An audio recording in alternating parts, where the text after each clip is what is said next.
laawol kisal ko laawol peewal e ɓantal. haray mi weltori seena mon on kadi inchallah haray na musidɓe julɓe tedduɗe assalamu aleykum wa rahmatullahi wa barakatuh. Kadi haray no andirɗen noon ay jumaje ɗen fof haray ɗen mari hirde ko ɗum waɗi woni bayanaka radio men laawol kisal ɗo ɗe e haray noon hannde kadi haray ko sehuɓe men ɓen haray ɗo ɓeeɗo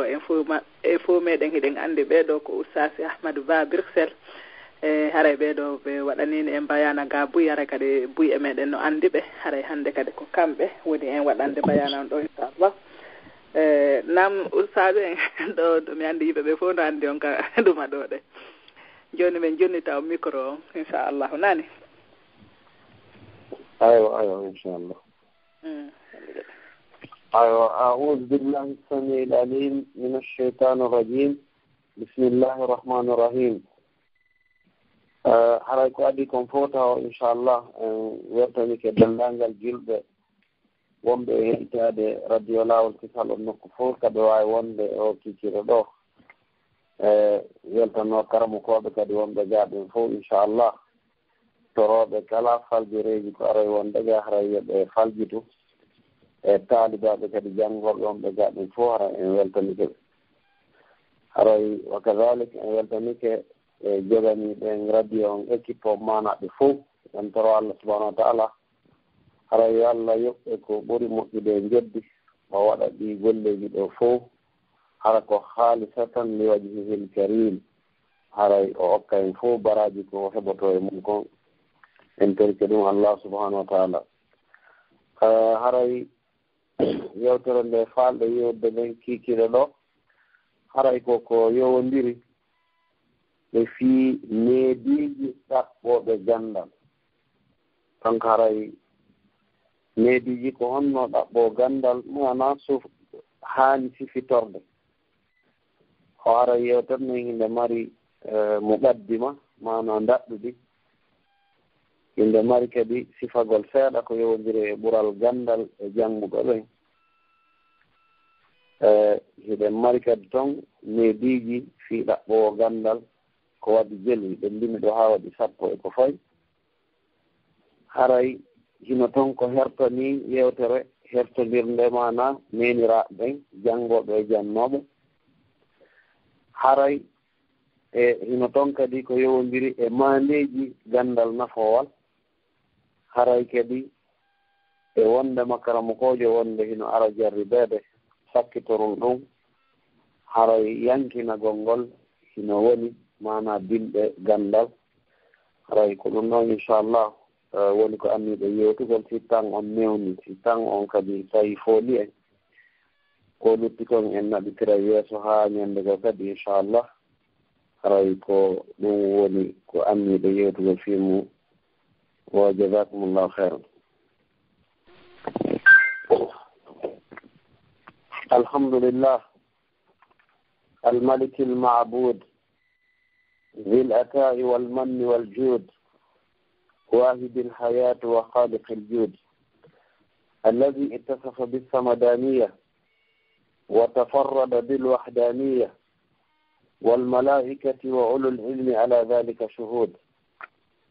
وأشهد أن لا إله إلا الله وحده لا شريك له وأشهد أن محمدا عبده ورسوله صلى الله عليه وعلى آله وأصحابه ومن تبعهم بإحسان إلى يوم الدين وبعد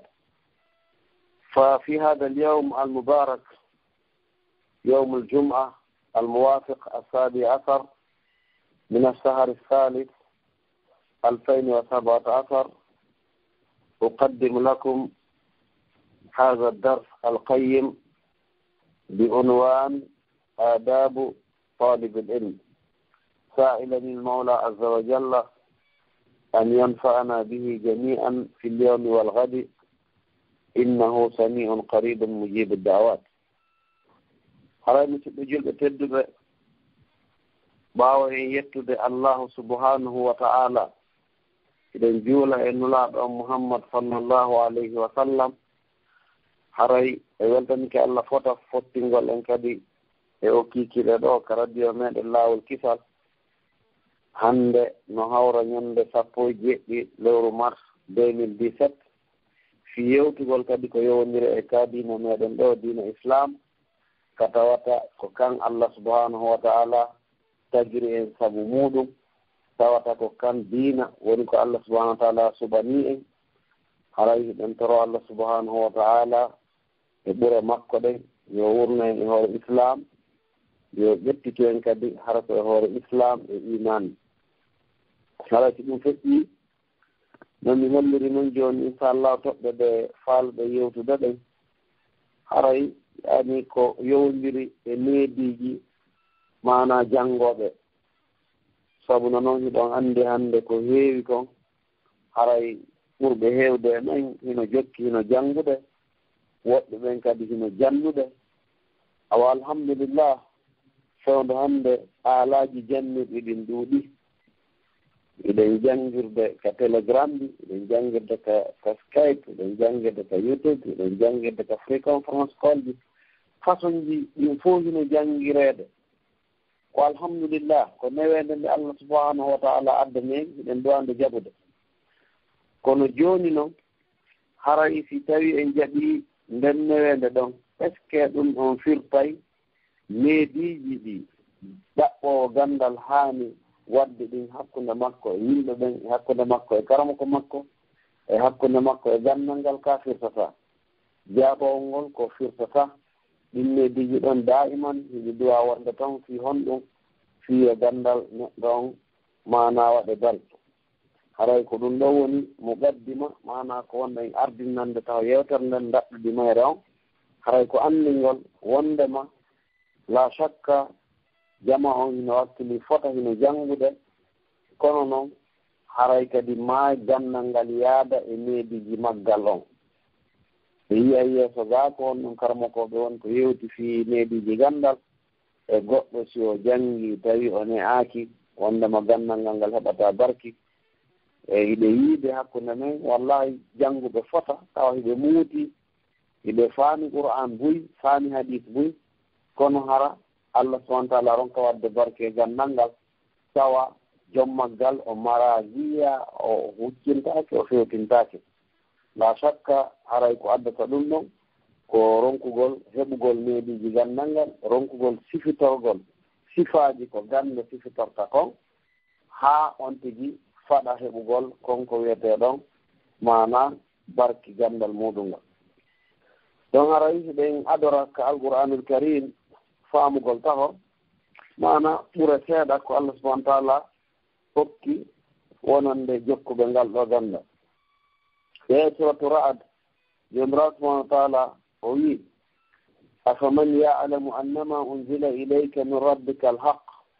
kaman huwa a'ma innama yatadhakkaru ulul albab jomirawo o eɓɓiniri ɗo wondema neɗɗo annduɗo koko jippina e ma annulaaɗo Muhammad sallallahu alayhi wa sallam immorde e joomi ma on tigi tawi mo anndi ɗum ɗo ko goonga imo faami ɗum woni qur'an on kaman huwa a'ma e on no waywa bunɗo on ko faanda ɗo ko mo jannga wiyowo tun qur'an no waali rubbama no wawata o considéra ɗum ɗo ko livre simple jomirawo subhanahu wa ta'ala o wi est ce que ɓe ɗiɗo no fota faamuɗo qur'an faami mana tafsir mum faami balaha mum faami kala ganda yewondirde e qur'an e on mo annduɗa faama ɗum est ce que ɓe no fota o wi ɓe fotata innama yatadakkar anndu ko wajitoto ulul albab ko jomiraɓe haqqil ɓen e aya goo e soto alimran jomirawo subahana taala mo wiya kadi shahida allahu annahu la ilaha illa hu walmalaikatu wa ulul ilmi qa'iman bilqist la ilaha illa huwa al-azizu al-hakim haray Allah subhanahu wa ta'ala kanko tigi o seedike wondema ala reyetede si wona kanko ka ɓural o hikki ɗon malaika ɓen o wi wal malaikatu malaika ɓen kadi seedike ɗum o wi wa ulul ilmi qa'iman bil qist jomiraɗo gandal ɓen hiɓe dartodi e hoore nunɗal kamɓe kadi mana ɓe tabintini wondema ala reyetede si wona Allah karmo kojo meɗen makiteɗon ibnul qayyim al-jawziya ɓe maaki wondema ko Allah subhanahu wa ta'ala yewti ɗo kon waɗi wa ulul ilmi waw on ɗo ko atfu o bakindiri e malaika ɓen ɗum o wii kadi ko ƴaa'iman bil qist hiɓe darude e nunɗal holliri wondema kanko Allah subahana taala himo ɓurni jannguɓe ɓen e hoore yimɓe heewɓe ɓe o tagi fii hon ɗum sabu Allah dartiniri nunɗal o neɗɗo mo hooli neɗɗo kadi taw o hino nunɗi si tawi neɗɗo on Allah hoolaaki nunɗal makko dartinirtamo e nunɗal donc haray hiɓe yiya e aya go kadi jomirawo subhanahu wa taala himo wiya wa qala taala wa qul rabbi zidni ilma suratu taha jomirawo wi nula ɗon wi'u Allah ɓeydanan gandal wa qul rabbi zidni ilma Allah ɓeydanan gandal hay hunde sen ndaari deftere men hande lannoy Allah wi alinulaɗo on sallllahu alih wa sallam yoɓe toro Allah yo ɓeydan ɓe siwana gandal ko ɗum wasi jomirawo wi qul hal yastawi alladina yalamun walladina la yalamun wiuɓe yo nalaɓe est ce que jannguɓe ɓen eɓe janngaɓen hino fota jabol ngol ko laa ɓeɓe fotota e jomirawo subahana taala himo wiya en kadi sotal mujadala ma almujadila wa tilka al amthal nadribuha linnas wama yaqiluha illa al alimun afwan sotul ankabut o wi wa tilka al amthal ɗi misaluji ɗo nadribuha linnas noɗen ɓanginana ɗi yimɓe ɓen wama yaqiluha haqqiltaɗi illa al alimun siwana jannguɓe ɓen siwana annduɓe ɓen mana misaluji alqur'an al karim woodi yewɓe janngaɓe qur'an yani feƴƴira e maɓɓe wasko qur'an kono marɓe hakkille wallahi ɓe taskoto ayeje ɗen ɓe heɗito moƴƴa ko hon ɗum ayeji alqur'an ɓen faala yewtude ko ɗum waɗi siɓɓe julɓe tedduɓe sen ndaari ka qur'an e yiyay ko heewi toon Allah hino yewta fi ulul albab wono aya mo adorɗen ɗon joomiraɓe haqqil alqur'anul karim laysa bi mujarradi qira'atin faqat alqur'an wona fi janngugol ngol tun kono ko bi qira'atin wa tadabbur ko won tigi janngu o tasko si a janngi tun wallahi a taskike a heɓanay an hoore ma nafoore sa tawana hay ka tafsiriji ƴettuɗaande an e hoore ma Allah udditete o uddita hoore ma nden woota faamu mo faamɗa tawa an tigi hino hawni no alqur'anul karim yewtirtano jomirawo o wi kadi yarfa illahu alladina amanu minkum walladina utul ilma darajat Allah hino ɓanta ɓen gonɗinɓe mon himo ɓanta noon ɓen joomiraɓe gandal e darjaji toowɗi haray ɗum ɗo ko seeɗa e ayeje ko yowodiri e fii ɓure jannguɓe yen kadi ka makuji nelaɗo sallah sallam harayno e mum ma yurwa an muad bun jabal radiallahu anhu annahu qal wantabih li hada alkalam taallamu lilma fa inna taalimahu lillahi khashya wa talabuhu ibada haray oɗo sahabajo nelaɗo sallah sallam wiyeteɗo muad o wi wondema haray jangge be gandal ngal mana ko o faandi ko gandal sharia fa inna taalimahu no janngugol ngal gandal billahi khashya mana ko hulgol Allah bi mujarrabi o neɗɗo on anniya tun himo e faala janngude haray Allah subahana taala considéri on ɗon ka huluɗemo fi on ɗum par ce que ngara joni aya on yeeso innama yakhsha allaha min ibadihi l ulama o wi wa talabuhu ibada ɗaɓɓugol gandal ngal ko dewal si neɗɗo fokkitinka suudu mum hino yawde ɗaɓɓoya gandal on sanga ɗon haray ko e dewal Allah subahana taala o woni tentini si tawi hara koye hoore anni e laaɓuɗo hara neɗɗo on hino jogiti niya haalisa anni e laaɓuɗo wondema haray tigi tigi on ko fi Allah subahana taala woni janngude e fii ko o nafira julɓe ɓen haray on hadis on ko yaltinani emmo ko ibnu abdul barre ka deftere makko at-tamhid وجاء في الصحيحين من حديث معاوية بن أبي سفيان رضي الله عنه أن رسول الله صلى الله عليه وسلم قال من يرد الله به خيرا يفقهه في الدين أريك صحيحين حديث معاوية كان الله صلى الله عليه وسلم بماك كدي من يرد الله به خيرا كلا الله فالنا مؤثر يفقهه الله فاني نيمو ودم فامو فيه في الدين إن الكادين يعني yewi alfuqaha ko jannguɓe alulama ko jannguɓe kono si wiyama fuqaha kañum kadi no ɓuri daraja kadi ɓurɗo e mawnude e darajaji jannguɓe ɓe wiyete alfuqaha ɗum noon la Allah sa sallam ɓe maaki wondema man yuridillahu bihi hayran kala on mo Allah muuyani moƴƴere yufaqihu Allah faaminaymo fi ddin e nder kaaɗo diina وفي السنن الأربعة إلا النسائي عن أبي درداء قال سمعت رسول الله صلى الله عليه وسلم يقول من سلك طريقا يلتمس فيه علما سهل الله له طريقا إلى الجنة هاي أريك لك سنن جد الني كون تواك وك إمام النسائي حديث ما أبا درداء فيلي وهي من أمين الله صلى الله عليه وسلم إذا ماك من سلك طريقا كلا جك رلاول يلتمس فيه علما هره مدقود مقبل جندل سهل الله له طريقا إلى الجنة ألا نبينا نايم إنقل لاول نقول مكا الجنة بكذي وإن الملائكة نملائكة لي نتضوء أجنحتها لطالب العلم ردا بما يصنع ملائكة لم تفنت يجب تنجمع تجين بذكتنا يهو دقوا الجندل يوريو تلمان هريك بذلك كميمو وإن العالم لا يستغفر له من في السماوات ومن في الأرض جنة هره موالي آني الله سبحانه وتعالى يي وندما حقو ورتاي كو إنسنا نو مكانكو جنة يا الله يعفو مدنانغال كو بني ودو وني هراي جنة هنا إنسنا نادم مختوم بكا سماوجي إدوم بكاليبي حتى الهيتان في الماء هاي لئدين كمبرليان بينا وفضل العالم على العابد برال neɗɗo ganndo e ɓural mana neɗɗo ganndo e hoore taw wonno rewde Allah o jannga ka fadlil qamari nayawono ɓural lewru ndun ala sa'iril kawakib e denndangal koode ɗum en tabiru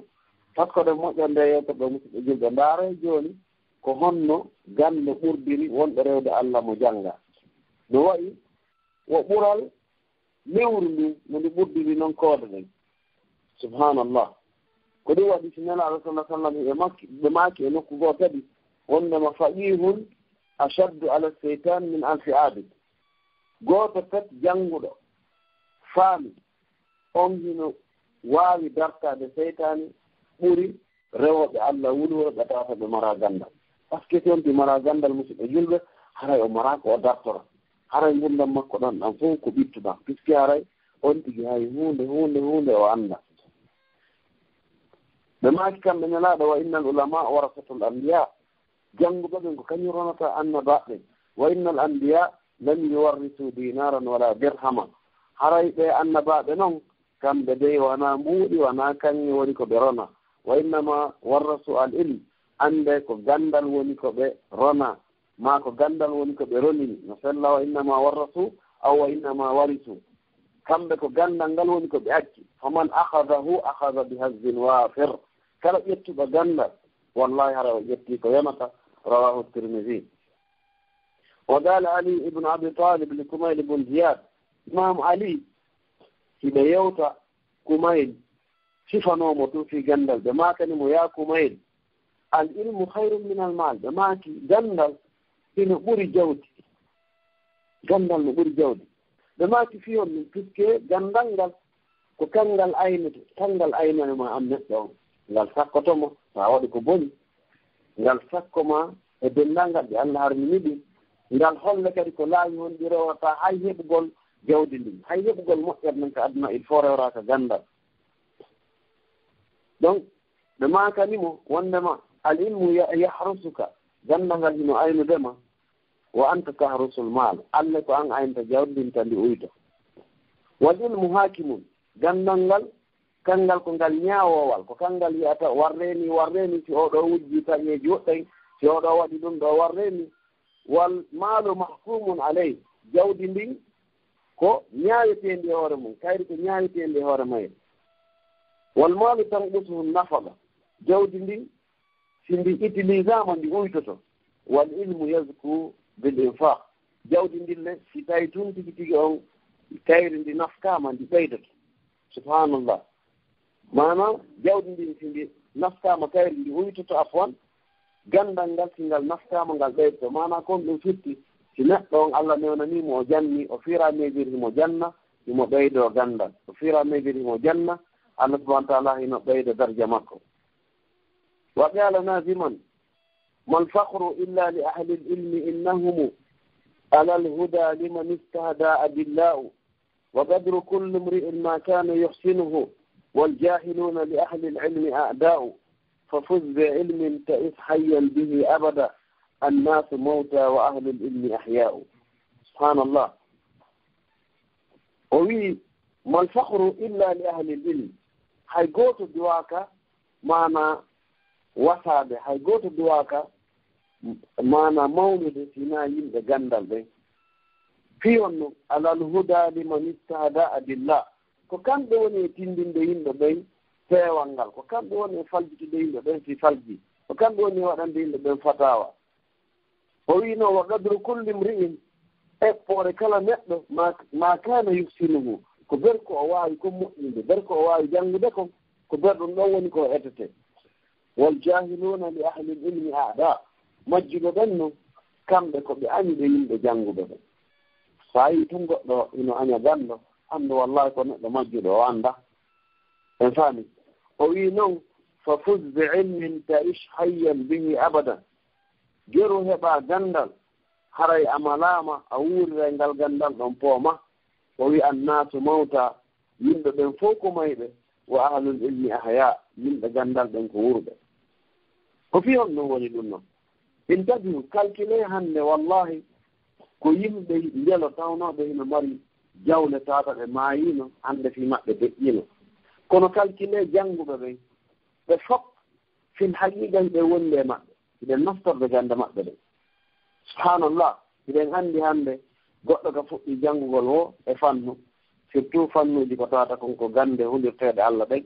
wonata ko muuɗi hara o wii gaala al imamu al Bukhari, o wii gaala ibnul Qayyim al Jawziya,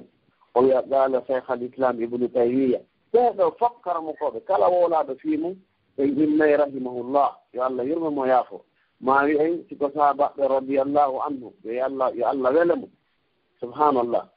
ñande fof ñande kamɓe hiɓe du'aneede à chaque fois ko waawi okkugol goɗɗo ɗum ɗo fof ko gandal. donc haray fil haqiqa gandal ngal haray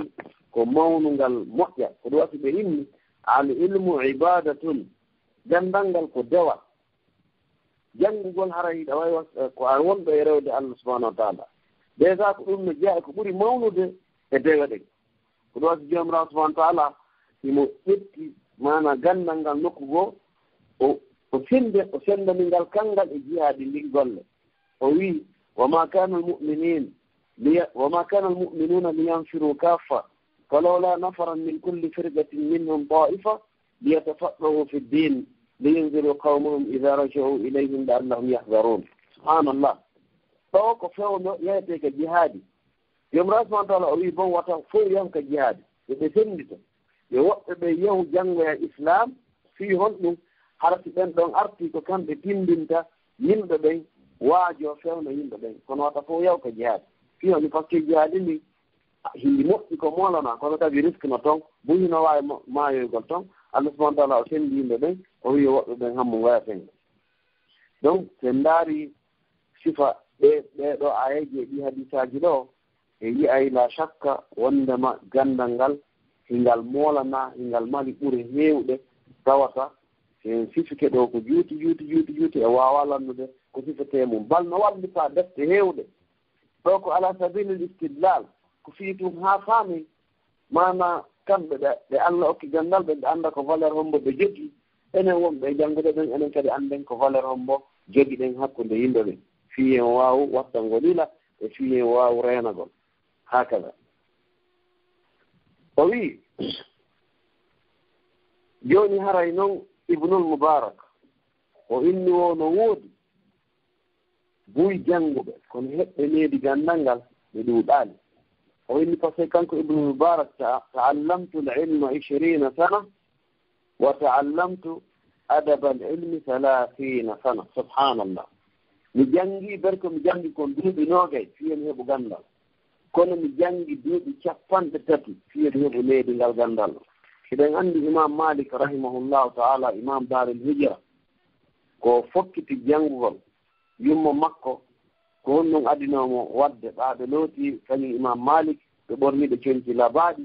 ɓe maaki idhab inda rabi'ata ra'ay fata'allam minhu madha al-adad yaw ka rabi'at ar-ra'i janga jungo makko taw gandal ko wiyete meedi kon imam malik on sa de hucciri ton ɓe woni janngugol ko wiyete meediji kon e jungo rabia yon noon haray arenka objectif mana ka mawɗo darsu men on fi ndaarugol e yoga e meediji ko gando on duwa siftorde haray no jeeya mum won ɗon awalan al ihlas ko laɓɓingol neɗɗo si annike hino faala janngugol musidɗo girɓe tedduɓe kala ka on tigi naatata woni ko a tawta e groupe ka télégramme woni a tawtata ka laawol kisal ka sonnaɓe hisuɓe woni a tawte kala ka wawata tawtirde ko yawɗa tawtude o gere heɓa anniye inchallah allah mi anniki miɗo janngude fii ko mi feewira e mi reƴe ko mi rewire ɗimmum ɗum ko mi wallitara julɓe ɓen fodde miɗo wuuri inchallahu taala hakada won tigi gerfiɓa ɗum ɗo ka ɓernde mum fii honɗum sabu jomiraɗo wi wama umiru illa liyabudullah mukhlisina lahu ddin hunafa o wi ɓe yamiraka sina yoɓe rew allah e hoore haray ɓe laɓɓinani laɓɓingol ngol ko honɗum ko moƴƴingol anne hiɗen anndi en fof hadis umar binul khattab hadis juutuɗo innamal amalu binniyat wondema golleji ɗin fof ko anniyeji ɗin jokki musidɓe julɓe teddu déjà subhanallah sen ndaari karamokoɓe men mawɓe ɓe tawata ɓen waɗi defte tawa ɓe heɓi valeur golleji maɓɓe hino marsude par ce que ko noon golle marsude calculé si allah nannima a yimɓe ɓe deftere tawde janggede e juɗe nokkeli fof ɓaawma wallahi ɗum ɗon harayno holliri an on alhamdulillah golle ɗen jaɓama ko ɗum wiyete alqaboul ɓe karamokoɓe ɗo ɓurɓe ɓen ɓe fof e ndaara tawi ko hadis oɗo ɓe fuɗɗori deftere maɓɓe nden hombo innamal amalu binniyat wondema golleji ɗin ko anniyeji ɗin ɓe ndaari ka deftere imamul bouhari kitabu badi il wahay ha ka sahihu makko dammugal arnal ngal peeni hadis on ko innamal amalu binniyat ko wondema ande ɓe tawa golle ɗen ko anniye on jokki wa kadalika se ndaari kadi imamu nawawi ka deftere makko riyadu salihin ma ka deftere makko al azkar ma ka deftere makko al arba'ina nawawiya ɓe ɗen ɗin ɗen defte fof en tawi ko innamal amalu binniyat ɓe fuɗɗon se ndaari kadi al imamu lmaqdisi ka deftere makko umdatul ahkam ma al imamu lbayhani ka deftere maɓɓe islahul mujtama ma e ko wona ɗeɗo defte fof defte tawata hannde hiɗe hippi moƴƴa hiɗe janngede ko doganteɗe fiimum subhanallah ɓeɗo ɗi heeɓi ko wiyete kon alqaboul jama on jaɓiɗo en tawayɗe fof kon ɗe fuɗɗori ko innamal amalu binniyat wondema ɓe tawa annde golle ɗen ko anniye jokki ko fihon ɗum ko findingol janngoɓe ɓen fof anndintina ɓe e neɗe taw hunde nden ko anniye on adi donc so yehi e yiya e hadis mo aba hurayra filli hadis on naka musnadu imam ahmad bun hambal nela allah sa sallam ɓe maaki man ta'allama ilman mimma yubtaga bihi wajhullah la yata'allamuhu illa liyusiba ardan min ad-dunya lam yajid arfa aljanna yawma alqiyama yani rihoha ɓe maaki wondema kala jannguɗo gandal e gande ɗaɓɓirteɗe ɗen fii allah tawa ko janngirngal ko fii affaire aduna fii yo heɓu aduna yo anndu huurengol aljanna memoytamo few subhanallah so a hunjoriɗo qur'an fii tiyoyi a hunjike ma annike miɗo hunjade nde ɗo ɓaamo e hunjike nde ɓowrini moƴƴini participoyeka concours dubai ma concours ji goo eɓoye mbuuɗi tawi ko siga ɗi anniyeji ɗo jogiɗa anndu an on huurengol aljanna memata few par ce que qur'an ko gandal arngal fii allah yo waɗire fii allah jannge kadi ko rewire allah jande yimɓe ɓe an noon ƴettuɗa ɗum ɗon waɗɗa fii aduna anndu an on ko wiyete aljanna kon uurengol mum taw woni a memata ɗum won ɗo won hadis on hino ɗo emo ka musnadu imam ahmad bun hambal donc joni noon subhanallah so heeɗi sifaw hadis ɗo wallahi musidɓe julɓe tedduɓe mo kala men hino wawi mijitade enen janngoɓe fof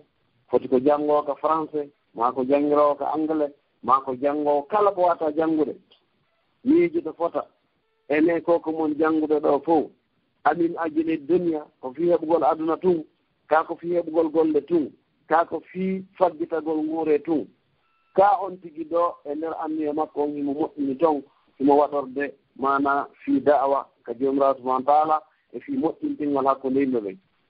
wallahi haray mo kala kañum ñawanto ɗon hoore mum mo kala haray hino anndi ka miijo muɗum ko honɗum o woni e janngede puisque ɗo gande ɗum fof ko gande wonaa fii gandal qur'an tun wowten ɗo ma hadis tun goɗɗo no waawi janngugol ɗo médecin hiɗen anndi sikke o alaa so maitrise o waawi gokku yaltoyay to kono wallahi so moƴƴini anniye o anniike inchallah komi ñawndira yimɓe ɓen surtout julɓe ɓen pellet o heɓa baraji ko Allah subahana taala wa kadalika ko wonno noon siko goɗɗo kadi waɗi ko wiyetee kon ingénieur yaagal o moƴƴini anniye o anniyi inchallah koko wallitora julɓe ɓen o wallitora yimɓe ɓen fof de ibnu adama fof no hataji e ballal ganda Allah subahana taala yoɓaymo baraji ɗi et cetera ko noon yaari kala ko goɗɗo jangi o moƴƴini anniye on e mum o heɓa e baraji ko daggi janngugol kon naam ko daggi janngugol kon so on tigi janngi o moƴƴini anniye Allah subahana taala okkaymo baraji ɗi fi honno par ce que wi gandal ngal ko dewal ko wiyete dewal kon ko kala ko tawata Allah no yiɗi yarni foti ko konngol foti ko kuugal hakada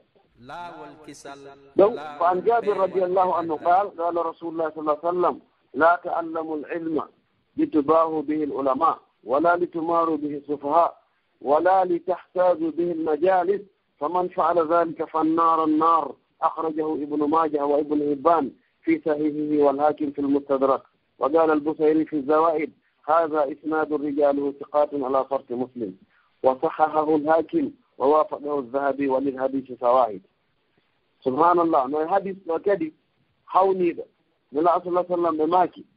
لا تتعلموا العلم وتنجنجر للجندر لتباهوا به العلماء في يوم قرن بكرمكم non hulɓini sabu no heewi hannde mo yiiɗaa ko fiyo wiya tun an hiɗa ɓuri kaare fiyo wiya tun kaarino ɓuri kaare kullun alamu bi haalihi mo kala no anndi nder miijo mum ngon mo kala no anndi ko honɗum woni ko becce muɗum haray no yen anndu nelaaɗo haɗii ɗum wata on janngirngal ganndal fii ɓurondirgol e jannguɓe walaa li tumaru bihi sufaha wonaa kadi fiyon pooɗondiri e yimɓe e masalaaji ko woni woppo ko woni ko kaari mari gonga min mi landike docteur uji ɓe wii ɗum ɗo mi landike cheikh ndiare ɓe wii ɗum ɗo mi landike usta la yo on tigi janngir fii honɗum fii Allah e fii yo o faamu o jogitoo ko o faami ko ɓe maaki wala li tahtaju bihi lmajalis wata on tigi janngir be fii ɗaɓɓo pilace yeeso fii ka fotta ɓe jannguɓe woni yeeso ga wata janngir fii ɗum few nelaaɗo maaki fo man faala zalika kala waɗɗo ɗum fannara nar yo felliti ko yiite ngey yo felliti ko yiite ngey ɓe maaki ɗum laabi ɗiɗi wa inde muslimin min hadisi abi hurayra qal sami'tu rasulallahi sallallahu alayhi wa sallam yaqul awwalu nnasi yuqda fihi yawma alqiyama thalatha wa dhakara minhum rajulun ta'allama al-ilma wa 'allamahu wa qara'a al-qur'an فأتى به فعرفه نعمه فعرفها قال ما عملت فيها قال تعلمت فيك العلم وعلمته وقرأت القرآن قال كذبت ولكن ليقال هو قارئ سبحان الله hadis mo Abu Hurayra kadi filli wondema ko adoyte ñaawede yimɓe ɓen ñande darngal ko tato ɓe janti e mum gorko jannguɗo o jangi Qur'an haa o faami o ari e ñande darngal Allah wi'amo ko honɗum wonno ko jannganɗa o inna ko fiima woni komi janngiri ko fiima woni komi hunngiri Qur'an Allah wi'amo a fenay fus yimɓe anndi ko woni ko ɓernde maako ko janngannoɗaa ko fiyo wi'e ɗaari ko jannguɗo ɗum wowlanooma haray ko ɗaɓɓunoɗaa kon a heɓi Allah subahana taala wi'a malaika ɓen daase o naɓa noon mi ka yiite o ƴettee o ferore yeeso makko gonka nder yiite jahannama wal iyasu billah yo Allah subahana taala dandu en ɗum o danduna en o moƴƴina en anniyeji men ɗen haray wa kadalika o anndi ko wiiɗen kon jooni ibnul qayyim ɓe maaki wondema kalamu lmutaqaddimin qalil kathiru lbaraka wa kalamu lmutaakhirin kathir qalilu lbaraka ɓe maaki haalaji aranɓe ɓen ɗum woni sahaba ɓen hikkiɗo ɗam ɓen hikkitiɗo ɗam ɓen non haa muutoyi o wi haala ɓen kan hika fanɗi har naɓuyɓe yewtata kono barki kinni heewi haa feƴƴiti amma haala fakkitiɓen ɗo haa heewti zamanu nayi haala wingino ɗuuɗi kono barki ɗuuɗa subhanallah nde yewtere ɗo siɓe yi'a nde musidɓe julɓe tedduɓe enen heɗiɓe ɗo fof misikko ko ɗenngal pullo fuuta woni heɗagol ɗo ɓurɓe heewde ɓe yidduto ɓen fuuta ndaaren nde yewtere imamujo meɗen on ɗo ibnul qayyim wallahi musidɓe julɓe e zamanuji no feƴƴi harti goɗɗo waɗi tafsir qur'an o watti ɗon ko wiyete ko al akhbari o waɗi mukaddimatul izziya o waɗi asmawi o waɗi misbahu salik siraju salik o waɗi lawwal e sani on faami o jangi wono ko luka maqamatul hariri o waɗi matnu ibnu asir o jangi wono ibnu durayd so gayni ɗeɗo wallahi oɗo ko jogotoɗo teddungal hiccine yeeso accane wuura kadi haray mo teddi allah kadi tabintinonamo berko o jangi kon haray mo manditi ka fotta o kono subhanallah laare zamanu men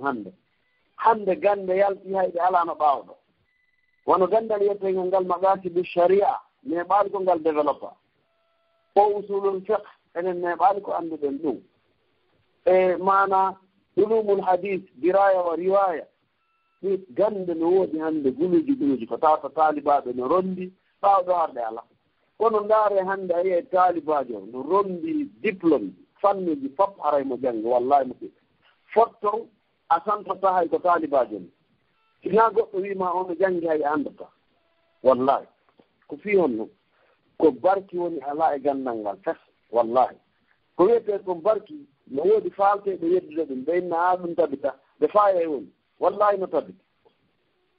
ko wiyete barki kon ko hombo noon andi barki no tabiti ko ɗiɗo ko heɓuɗo barki ha yonni on no andi way barki no woodi emo ala barki fes imo jogii piiji ɗin fof kono barki ala e majji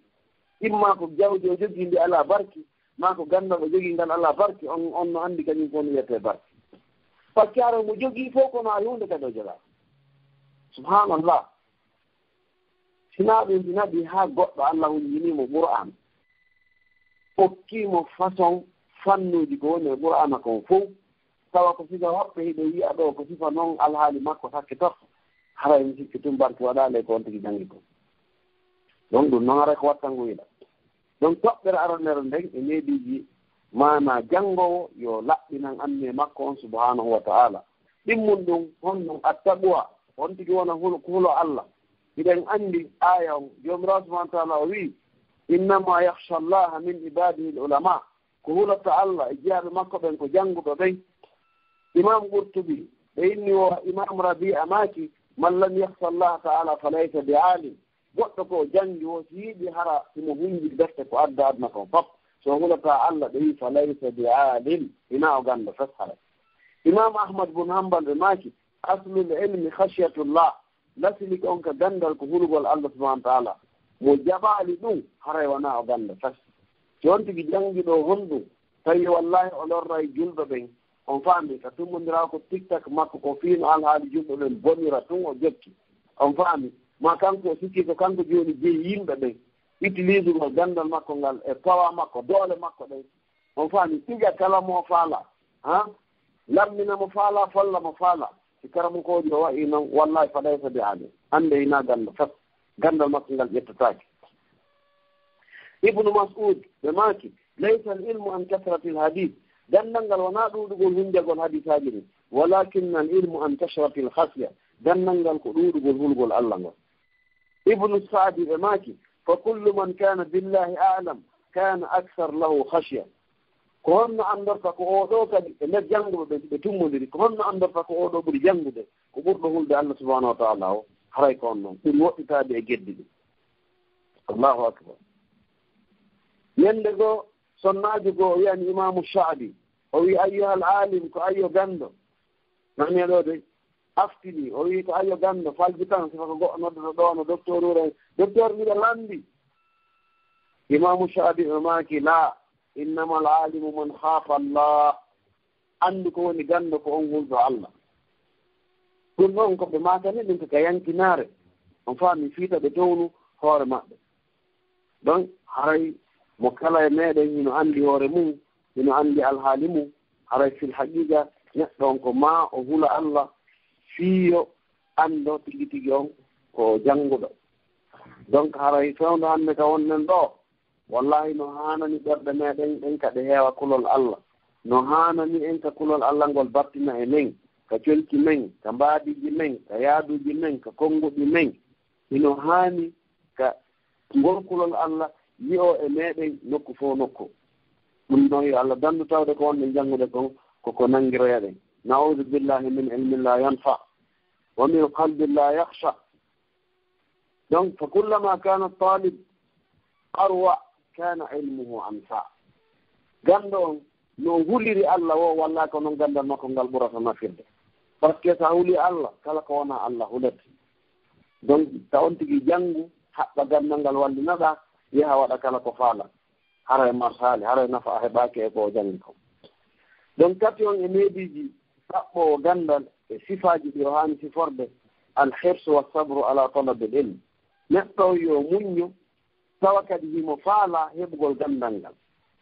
no hani yon tigi jokku janngugol ngol inde ñalawma e kiikiiɗe.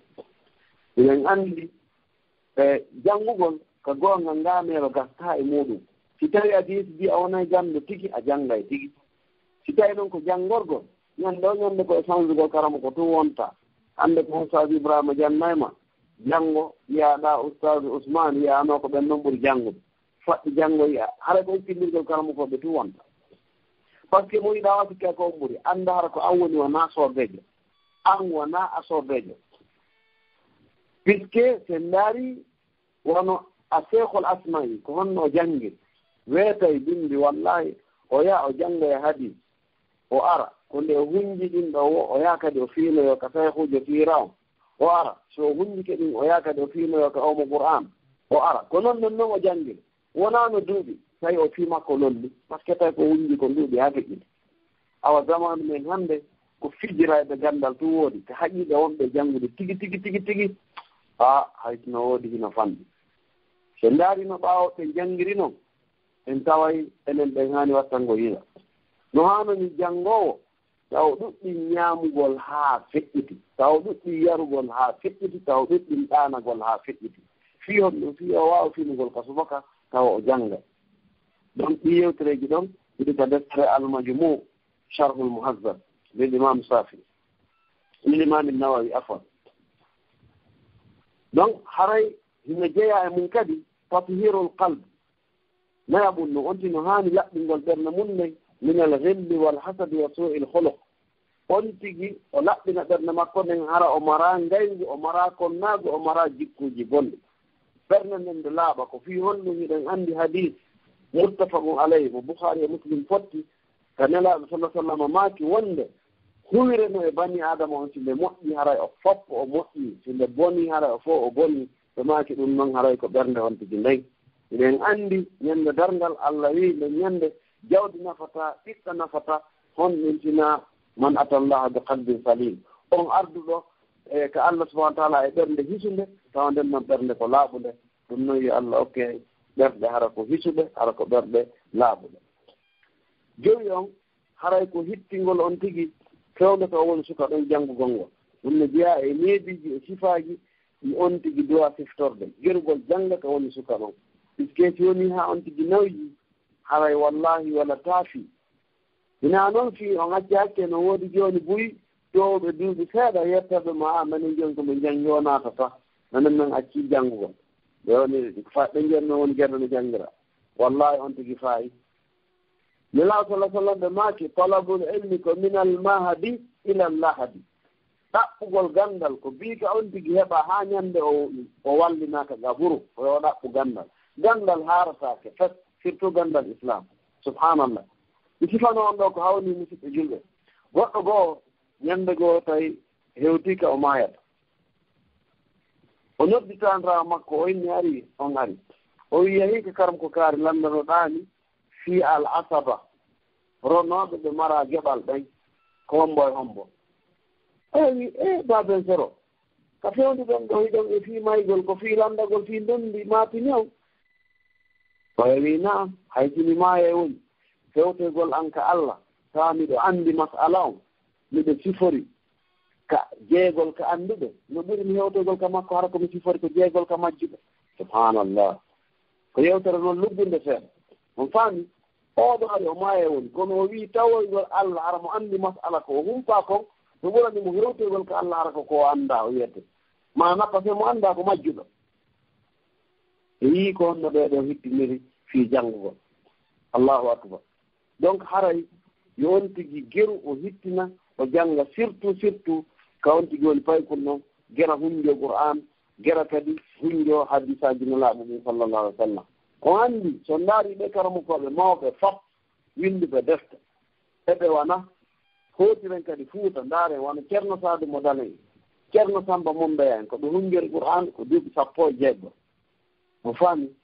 duuɓi 16 har qur'an on naati wono imamuɓe men luttuɓe ɓen ko ɓuri kon ɓe yiyay ka tarjamaji maɓɓe ko hafisa al qur'an li sabri o hunjori qur'ana 7 so fokkitinoon ɗaɓɓere gandal ma hafisa al qur'an li 11 o hunjori qur'an ko duuɓi 11 o fokkitinoon ɗaɓɓere gandal kono enen ma al asaf hannde ayi e goɗɗo no wakki ɗo fiɓu sunna ma ino joganima ɗo alwajid no fiino ɗo duuɓi hala ronku fes par ce que hakkille ma ala e mum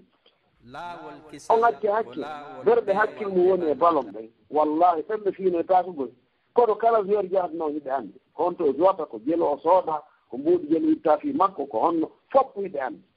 ko fiyonno simplement par ce que hiɓe waɗi hakkille maɓɓe kin ton hiɓe anndi ɗum ɗon nafa maɓɓe aduna kamɓe toon ɓaasɓe fotti kamɓe groupe aji ɗin koye ɗum ɓe discutata ko ɗum ɓeɗo ya ɓeɗo ɓe mara intérêt fof kono ko ɗum ɗon discutete hay mo kala musago mum ko taw no anndi ɗum ɗon ɓuri oye donc ko noon enen janngoɓe islam ɓen kadi duwaɗe wawde jeegoo on a zuhude fi dunia janngowo no duwa sifitorde honɗum ruuɗagol e aduna janngowo no duwa tawde o aduna ɗo hara himo limiti e makko hara himo wayi wono nela allah sallah sallam wasiyorno noon ibnu oumar ɓe makaninomo kun fi dunia ka annaka garib aw abir sabil wonu ko aduna ɗo wasko a koɗo feƴƴowo jooni en anndi koɗo feƴƴo jooni ma paake gordo gardare feƴƴi tun par ce que o yahay won donc jeeɗi ɗi on a taglilu min mukhalafati nnas janngowo yo fanɗin ukkondirgol e yimɓe ɓey goro garare janngoɗo so woni kala ko jama o yahay kala ko fottete o tawete on alano janngira janngowo ma o fottito yimɓe ɓen seeɗa fi o wawa janngugol o rewto o hunjo kadi o heɓa kadi wonde no o fowtora seeɗa fi o heɓo leeriji kadi fi o janngo jeetati on eko metti fi kadi honno al amalu bil ilm gollitirgol ko janngi kon wallahi musidɓe julɓe tedduɓe goɗɗo naaya janngir fiyo wiyeɗa janngi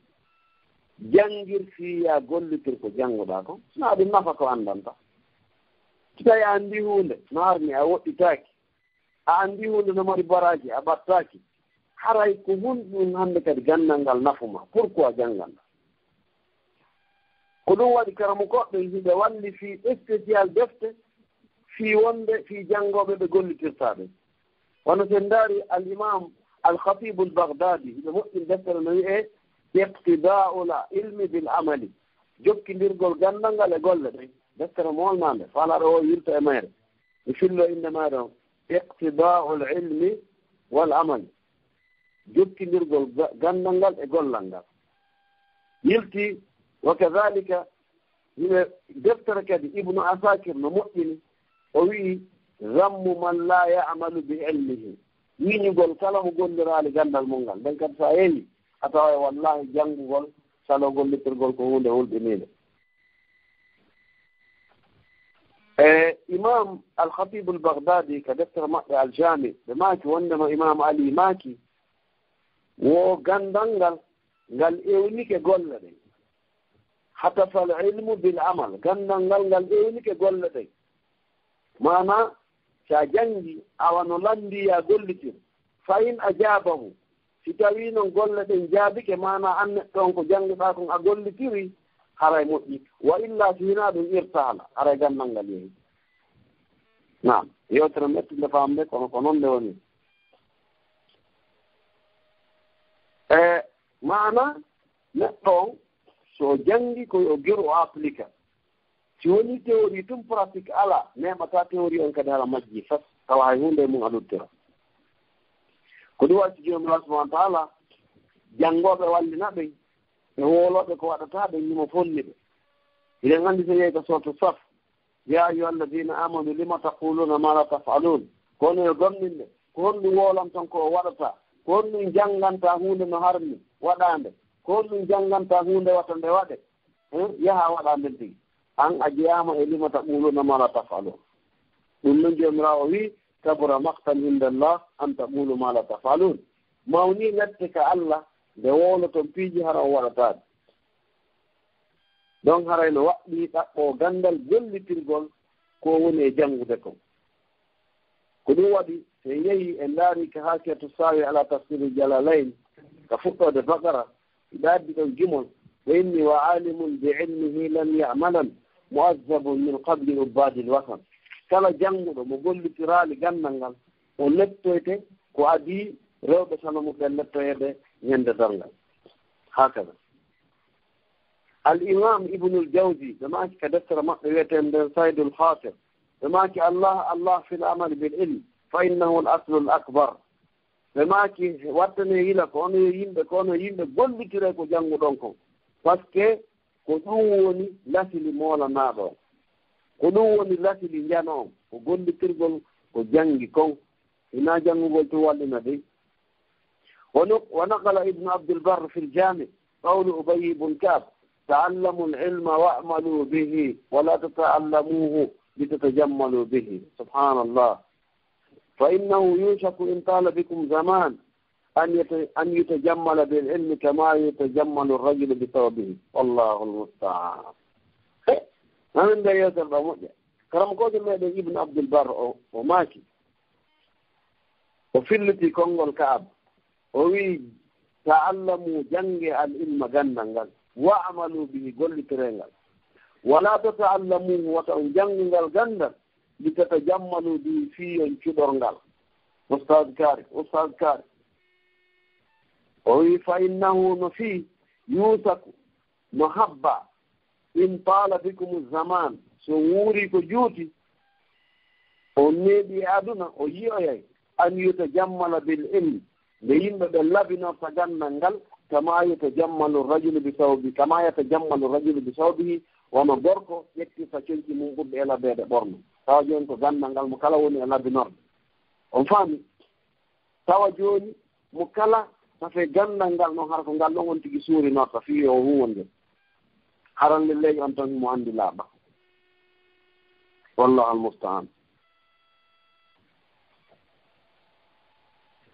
haray wa kadalik jomirawo subhanahu wa ta'ala eɗen anndi himo yeeti fi zinnun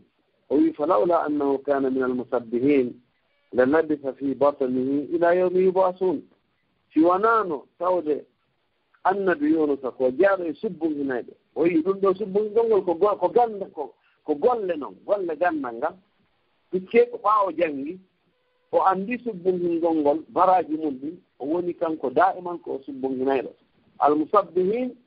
sigatul mubalak mana ko subbum hinayɗo sowɗo fof sowɗo mo jetti subhanallah allah wi so wattano ɗum o ñiiɓayno ka nder reedu lingi ko ɓuri neeɓude e ko neeɓi kono ɓay tawi hari ko subbum hinayɗo allah subhanahu wa ta'ala ko sabu ɗum woni ko dandirimo hakada ɗum noon haray ɗe wiya ko enen yo denndaangal jokkuɓeyno ɗaɓɓude gandal haray wattane yila gollitirgol ko wonɗen e janngude kon en heɓa e moƴƴere aduna o laahira o par ce que wallahi musidɓe si goɗɗo janngi sharia o faami o gollitiri o soketaake o piyetaake o yennetaake o ɗuuretaake o ɗaletaake mi fillito si goɗɗo janngi sharia o faami o gollitiri o soketaake o piyetaake o ɗaletaake o yennetaake o ɗuurataake hay fof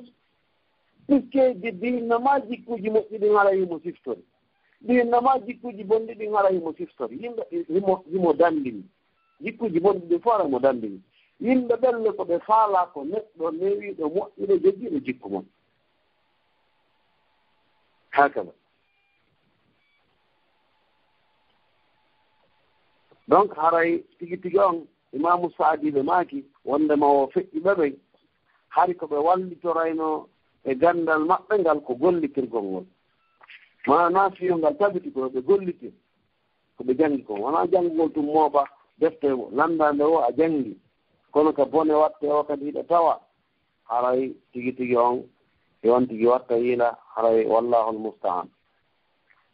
haray jeenayi on e sifaaji ko janngowo on haani siftorde kon ko honɗum al ahdu anil ulama ko janngorgol ko karamokoɓe ɓe ɗo kadi en acce hakke no woodi hannde heewde wallahi tawayɓe ko internet tun jannata ɓe karam ko maɓɓe ko google on faami tawa déjà ko yawotooɓe karamokoɓe luftuɓe ɓen ɗum waɗetaake haray lasili on ka ganndal koyo on tigi geru o jannga ka karamokojo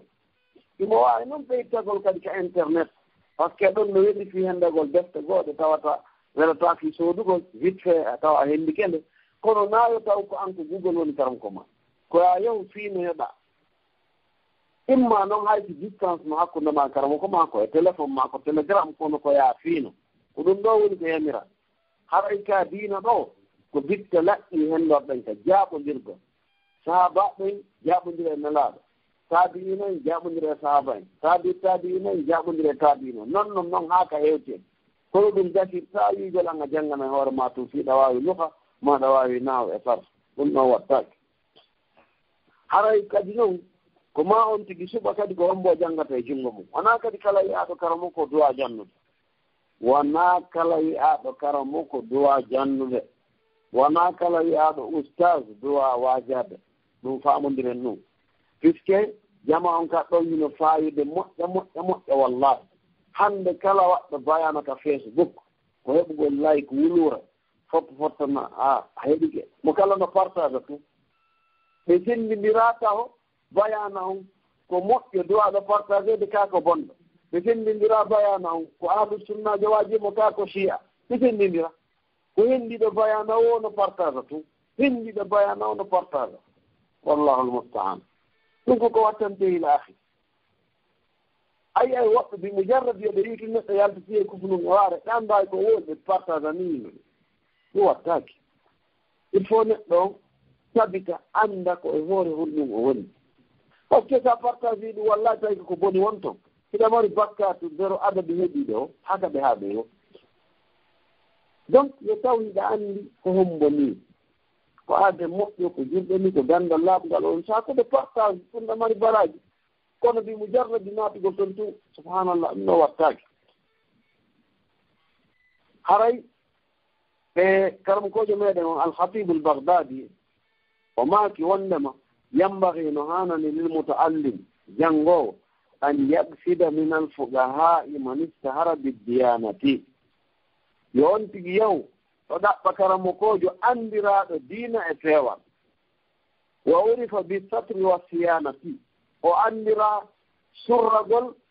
e reenagol o jannga e junngo o ɗo fala yahudu l ilmu illa mimman kamulat ahliyatuhu wata ƴettu ganndal de sina e neɗɗo tawɗo hino timmi ko wiyetee moko baako kon ko wiyetee moko ba anndi ɗe mari ko wiyetee moko ba ɗe mari ko wiyetee mooɓa baka on faami hakke moko ba ko aadinjo jannguɗo fi allah no huurude ko janngi kon fi allah hino reeni e lorrugo julɓe o ko moko ba amma jannguɗo o tultotaaka juulirde kono kala ko probléme men mini fi lorrugo ni ɗo ɗen o lorra on ko mooɓa bakka janngetaake e junngo makko few donc haray ma on tigi suɓa koko hombo o janngata o reeno o moƴƴa o watta no yila karamu ko on no ɗuuɗi kono suɓi ko junngo hombo mbo ƴettata ngal ganda par ce que ngal gandal ko dewal en faami donc daiman haray kadi ne jeya e mum e husnu sual landagol nde ɗa lamdo yo taw ko needi no haani kadi du'anoɗaa karamukojo on karamukoɓe fof no fotti ɗum si nandoɗaamo en faami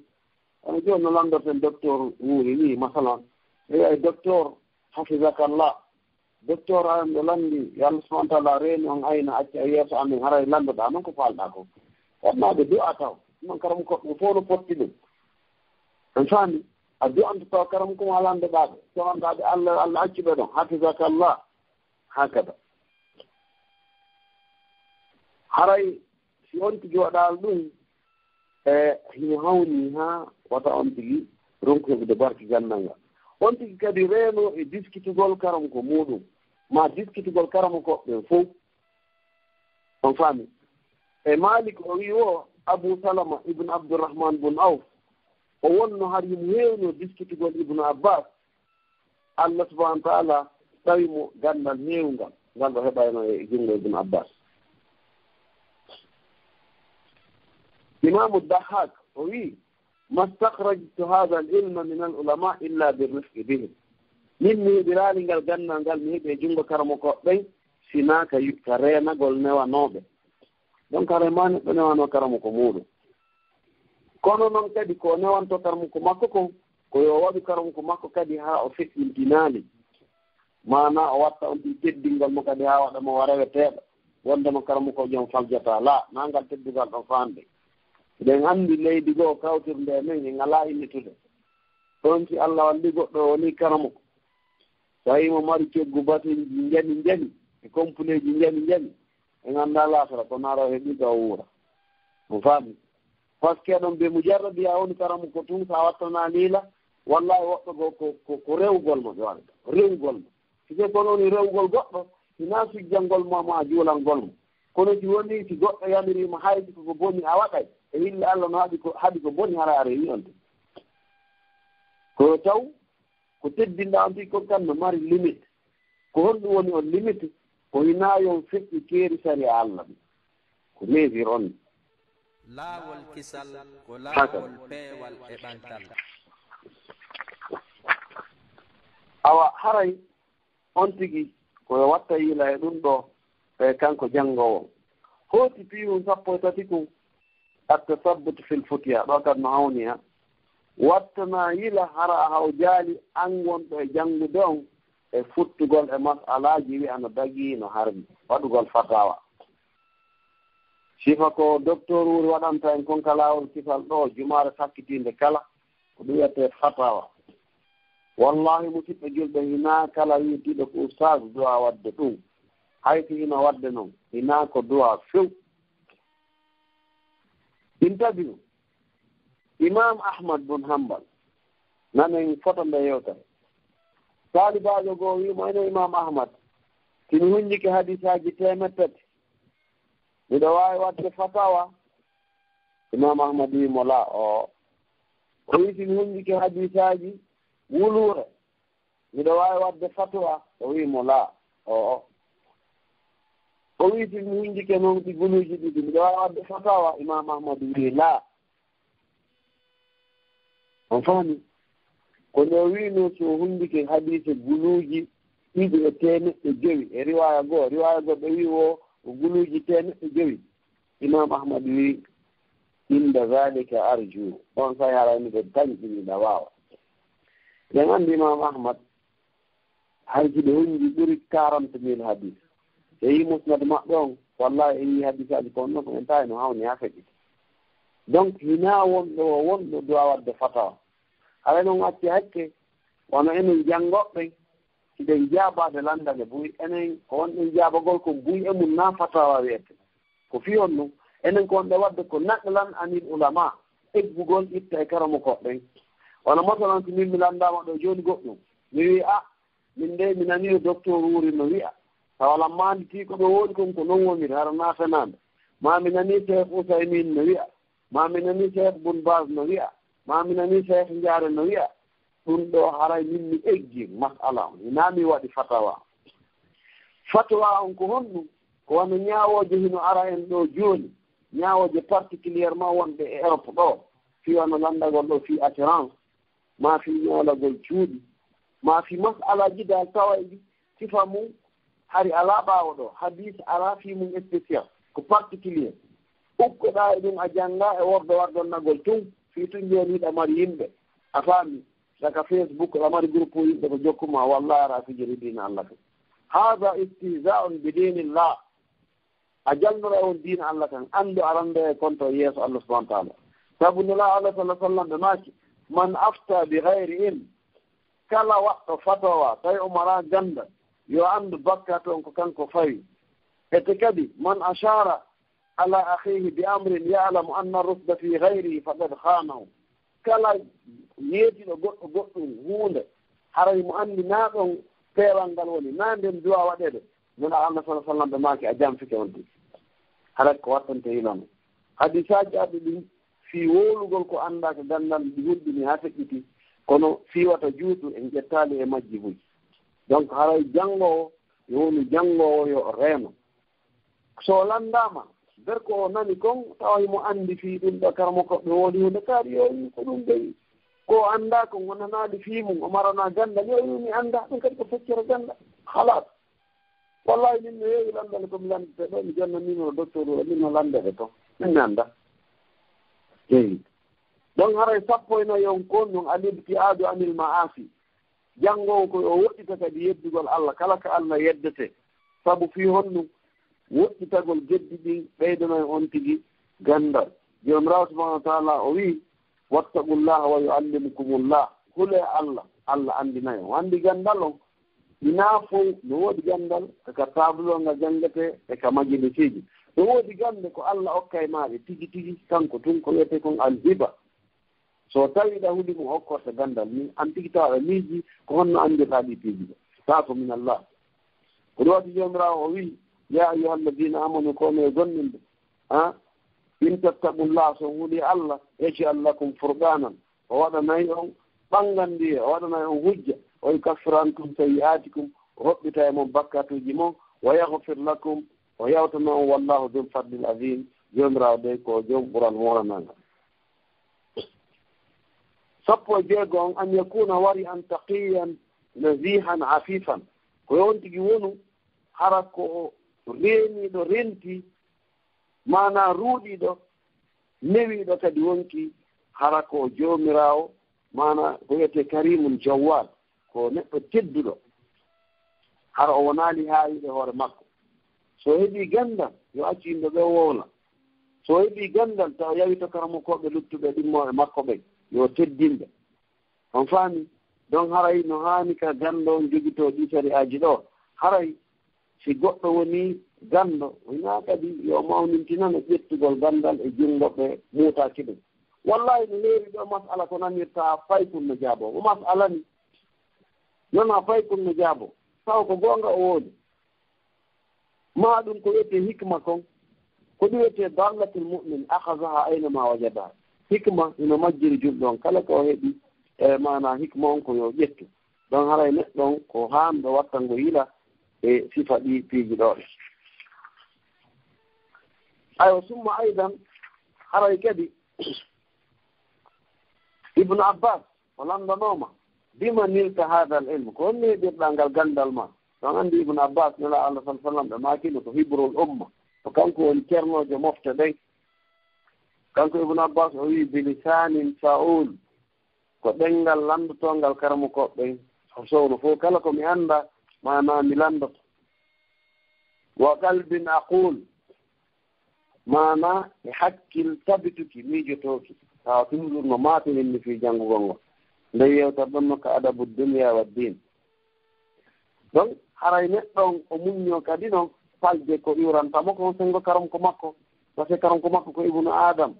imo wawi faljude e masala simo wawi faljugol e ma simo wawi sonkangol mo piiji fof no wawi arde ɗum kadi haray koye on tigi muññoro ɗum fi Allah kooti si on tigi noon janngi o gera kadi o janna nder kum o wawi kum no laasallam ɓe maaki balligu anni walaw aya yettini hen hayti ko aya kooti sappo jeɗɗi on e sakkitorum ɗum ka leediji gandal ngal haray an yakuna alil himma ko taw on tigi imo mari hinne molanaɗe fi heɓugol gandal ngal eɗen anndi ibnu abbas si o faamino wonde hadis no junngo gooto e sahabaɓe o yahay ka on tigi o wona ka damal hayti ko ñalawma hara nangen no wuli o habbo hande on tigi no yalta ka fana o ene mi nani hadis kar no junngo ma wallam mi hendomo on faami si woɓɓe yalta eno ɓeyni an a battiranelaaɗo ko no joɗɗinmaɗo minen ko minen ha ɓiɗɗo bappanelaaɗo minen ko minen haani yewde ka ma mi yeetoma ko falɗa ko na an haani argol ko amen ɗo ndilo nangue inna no haddimen fi gandal o wi ala gandal koko arete na kañum yahata min ko min ɓeyɗon ni anndugol ko ne junngo mon kon ko ɗum wattiniɗo arda donc on tigi ma jogito sifa ɗin mana towgol himmeji ɗon fi on tigi heɓu gandal ngal haray inchallah ɓe reeni waɗtu on muuti ke fota mi feƴƴa fiiji goo ɗi ujalatin shadida fi en waaw ƴettugol ka kala seeɗa haren jenni to jenne nde jooni noon haray inchallah no mi wirnono haray aren ɗo seeɗa ndaren kadi fiiniraɓe puisque kadi buynoɗe haqqille mum wondema ko worɓe ɓen tun janngata leñiraɓen kañum ɓe anoɓen no juulude tuyoni awa ɗum haɗa jabongol ko laa nela allah sala sallam ɓe maaki ni'ma nisa'ul ansar lam yakun yamna'ahunna alhaya an yatafaqqahna fi ddin akhrajahu muslim wa ghayruhu min hadithi aisha hadith mo nene aisha filli nelaɗo maaki ɓe rewɓe ansariyankoɓe ɓe moƴƴi rewɓe ko ha e maɓɓe moƴƴata fiyon nu par ce que hersa haɗano ɓe janngugo ɓe lamdotono ko woni o ko woni fiyo ɓe faamu diina maɓɓe tan ɓe rewa allah subahana taala hara kono laaɓel on faami hino ka sahihul boukhari baabu dambugal hal yujalu linnisa yawman ala hidatin fil ilm sonnaɓe ɓe mooɓino ɓe ari ɓe wi nelaaɗo allah sallah sallam galabana alayka rijal nelaaɗo worɓe ɓen foolimen e ma ko worɓe ɓen tu woni janngugol e junngo ma minen kadi waɗanimen ñallal ngal waajotoɗa men yewta men minen faala nanugol ko yewta ko fiya men faamu nelaaɗo allah sallah sallam o waɗani ɓe ñallal ɓe ñande o waajiɓe o yamiriɓe o haɗiɓe subhanallah en faami haray rewɓen kadi hiɓe duwa janngude si a yii nene aicha ko honno ɓeynotamo ko muallimatu rijali wal aciyal nene aicha ko jannuɗo worɓe ɓen jannigori ɗi ko fi on ɗo wiɗon anndi nene aicha jannguno ha nelaɗo sallah sallam ɓe maaki hudu an hadihi nisfa dinikum feccere diina mon kan jannge junngo aicha o par ce que himo anndi fof on faami jooni e yii rewɓe hiɓe yamira kamɓe tigi yettingol ko allah subahana taala yamiri ɓe kon e qouran e sunna so yehi nanen fota jomirawo o wii waskurna ma yutla fi buyutikunna min ayati llahi wal hikma suratul ahzab hakada donc hino woodi rewɓe heewɓe tigi tigi on tawayɓe ko hunjinoɓe qouran no worɓe ɓen hunjori noon waɗi piiji hono hafsatu bintu sirin ummul husayl ko hunjino qouran har ko duuɓi sappoje ɗi kankadi o mari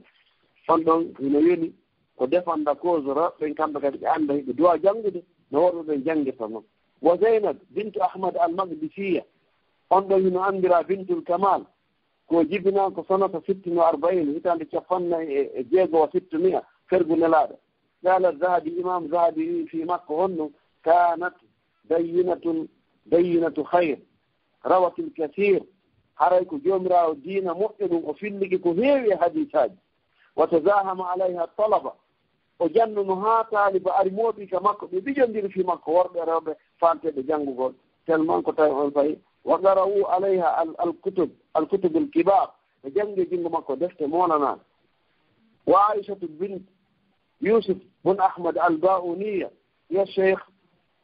al arbiya alalima almutafadila oɗo kadi sonnajo ganndo moolanaɗo o wonno wallifiiɗo defte ɓe jeeya defte ɗe wallifi alfatihul mubin fil madhil amin eko wona ɓeeɗo donc haray piiji busmiɗo wonno recherche ɗo windi fii sonnaɓen kadi kono waɓi toon miɗo reeni ƴitti en fota haray ko anndintingol tun onon neniraɓɓe wallahi nde yewtere ɗo hina fii worɓe tun kala ko noon ɗon ɗo wolama e neediiji hino mofti gorko e debbo pay ɗum e mawɗo onon nde janngoɓe ɓen fof haray koen anndi koen fof kasi ɗum ɗo tigi tigi on haray ɗum ɗon koko haani fuɗɗori e wakkilaare nden haa ka allah subahana taala hanni hakada jooni noon no jeeya ko goɗɗo anndirta e ganndal makko ngal woni nafoowal haray no jeeya e mum honno al amalu bihi gollirgol ngal so a tawi a heɓii ganndal a gollirde ngal wallahi weltano allah par ce que anndoral ngal fuɗɗike nafude ɗiɗi on karahiyatu taskiyati wal madi so a tawi tigi tigi on hiɗa neeti a yiɗaa manteede haa a yiɗaa fiima yo lollu haa a yiɗaa mawnintinaare hoore tagorde weltano allah anndu an ganndal ma ngal jaɓaama donc si on tigi kadi tawi e alharbu min hubbi taraus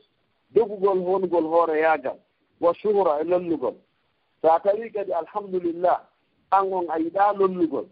ha a yiɗaa wonugol publicité haray weltano allah par ce que no anno woodi woɓɓe wallahi tako ñande ko ɓe yalto télé ko ɓe yalto ko facebook partout aduna o fof yiyat ɗum ko hulɗumi noon ñande neɗɗo fii makko tooyi wo ko nden ñande o yani si a anndaka ala kay hattede sa towa ala e yande kono sa jangguiɗo tun seeɗa alifun bawum tawon a gayni a woni seeɗa ɓe publicité number 1 ñande unotoɗa ko Allah andi ko on tigi reeno e ɗum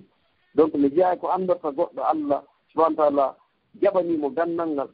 añugol makko wonugol hoore no faami mi jeeya mum kadi honɗum isatu zanni bin nafsi yon tigi sikkito wonki munki so neɗɗo naɓu ko jannguɗa ko rewata Allah jemma wota hoolo hoore ma a régulé woni tumbo wi ha wonki mi hoolaki magoy mbiɗa annditi ɗa bonnuno hunde kaare est ce que taw ɗum yaafama sa ko ɗi wonɗa e miijitade ko noon naɓugol ha fennita wonde a kañum de awa haray kañum de subhanallah haray Allah moƴƴini la ɗum haray ko on tigi watta yila ɗum on tigi noon soobino o tinno ko ɗum waɗi yimowo on o wii bi jiddi la bi jaddi kullu majdi fa hal jiddin bila jiddin bi majdi fa kam abdun yaqumu maqama hurrin wa kam hurrun yaqumu maqama abdi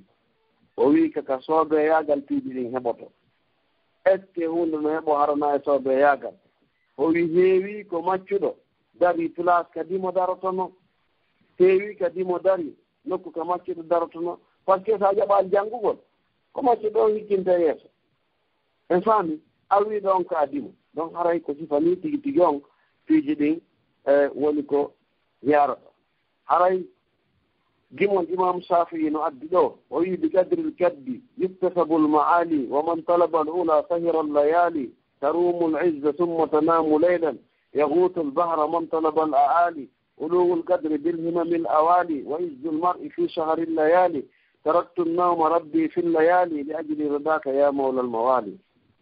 قرأت من نينغول ويو كو أمبر كو تامبودا e gandal ngal wo heɓuɗa gandal ko honno ɗaɓɓirta gandal hiɗa jokkiɗanagol jemma o wi a accita e ɗanagol jokka janngugol fiyo Allah ɓante janngotowa yeeso yimɓe ɓe hakaza donc haray inchallah fi ma qabla al akhir yewtereji heewɗi hino ɗo fil haqiqa kono miɗo reeni waɗ toon ɗitti e moƴƴa haray la allah ma naktafi bi hada al qadre mi tañini toon haray e yondinoray ɗum ɗo hannde har hino luttuno seeɗa ko yowondiri kadi e mana al ibtila jarrabuyeji ko ɗaɓɓo gandal heɓata kon haray e yankinaare nde ɗaɓɓo gandal haani wadde on ƴetto seeɗani ka yankinaare haray dannen ɗon haala kan inchallahu taala haa e laawol goo haray amma ka yankinaareji haray imamul fudayl bun uyad ɓe wii neɗɗo hino haani yankinaade imam wakiɓe maaki wonde gorko o wonata ganda hatta yuhaddisa amman huwa fawqahu wa amman huwa mislahu wa amman huwa dunahu haa o yewta o jannga e junngo on ɓurɗomo o jannga e junngo gorejo makko o jannga e junngo mo ɓuri ko on sa o wonta ganda mi fillito imamu waki noon karamokojo imamu Shafi'i on ɗon anndi ko on imam Shafi'i makuno sakawtu ila waki'in su'a hifzi fa asadani ila tarkil ma'ati wa qala li inna al-ilma nuru wa nurullahi la yuhda li ati imam waki o wi wondema gorko o wonata ganda haa o jannga e junngo ɓurɗomo haa o jannga e junngo gorejo makko haa o jannga e junngo mo o ɓuri ko ɗum holliri neɗɗo on kaw hewti o e darje e gandal ko ma o wona yankiniiɗo ko ɗum si Allah subahana taala waɗa barki e gandal makko ngal hakaza imam Abu Naim ɓe maaki moƴƴuɓe ɓen deftere wiyeten nden al-Hilya li Abi Nu'aym o wi wallahi ma halaka man halaka illa bi hubbi ri'asa halkiiɗo ɓen fof heɓɓe probléme ɓen fof ko yiɗugol hoore yaagal e mawnintinaare woni ko Allah subahana taala halkiɓe donc haray ɗum noon yewtereji bus ko karmokoɓe yewtihino ɗo ko yowondiri e ɗum ɗo ɗe haray miɗen toro Allah subahana taala yo Allah jaɓan en golle ɗen ko adi mi darnude yewtere nden mi sifano on juste e raɓɓintinade ko honto e defte woni ko taweten ɗi yewtereji ɗi mi yewti ɗo par ce que no lutti ɗi mi yewtali wano masalan ka alqouranul karim e sikke ton ayeje ɓuy e ka sahihul Bukhari e ka sahihu Muslim e ka at-Tamhid li ibn Abdul Barr e ka musnadul imam Ahmad bin Hanbal e ka al-Majmu' sharhul muhazzab lin Nawawi e ka al-Jami' lil Khatib al-Baghdadi e ka Sayyidul Khatir li ibn al-Jawzi e ka adabu dunya wa din e muhadaratul udaba e seeɗa e muhadaraji Cheikh Ibrahim ad-Duway haray ɗo defte e ko wonaɗe inchallah won ko waɗɗen talhis nde yewtere ɗo haray yewtere nde lannali kono fii tawi monopolise tan o inchallah darnen ɗo kono haray adimi darade ɓe yamiranno inchallah ka laawol kisal yomi andinti haray mubasharatan iɗen mari ɗon darsuji wondi joni direct ila e lendi ha e dimanche mana e lendi on inchallah woni o lendi aroɗo le 23e mois 2017 min haray ɓe halfinlan toon darso waɗugol qissaji saha baɗɗen ɗum ɗon ko andirte watte ka Facebook haray ko juste 20 minutes haray na ko juuti ha feƴƴide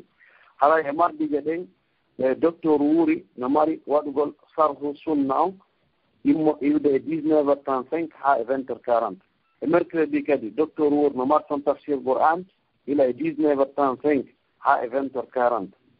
le jeudi kadi docteur wuuri no mari fiqhu sunna on ila e 19h35 ha e 20h40 e vendredi kadi docteur wuuri no mari toon mana ka fiqhu sumru dani deftere eten nen arrisala ila e 19h35 ha e 20h40 e samedi kadi docteur wuuri no mari minhajul muslimin on ila e 19h35 ha e 20h40 e dimanche on oustaz Abdallah Bruxelles ɗo ino mari toon kañum kadi e séance mo 20 minutes ɓe yewta en fii ko honno neɗɗo daɓirta e jinna e cheytan ɗum ɗon kadi ɗum ɗo fof ko en direct ka Facebook waɗete inchallah haray ko groupe on ka laawol kisal yamirin mi yettingol ɗum ɗo directement ɓaawa bayana on mi darno ɗo yewtere nden mi yaafino ko juuti ko mi toro Allah subahanahu wa taala ko nanɗen ga ko feewi o yo taw hara ko immorde Allah subahanahu wa taala yo jaɓan en hara kadi ko fii makko waɗira si woodi ga ko ɓoyndi haray miɗo yaafini e karamokoɓe wonɓe nder gaɗe tori faljitede aqulu qawli hadha wa astaghfirullah al-azim li wa lakum wa li sa'iri al-muslimin fastaghfiruhu innahu huwa al-ghafur ar-rahim wa akhiru da'wana anil hamdulillahi rabbil alamin laawol kisal ko laawol peewal e ɓantal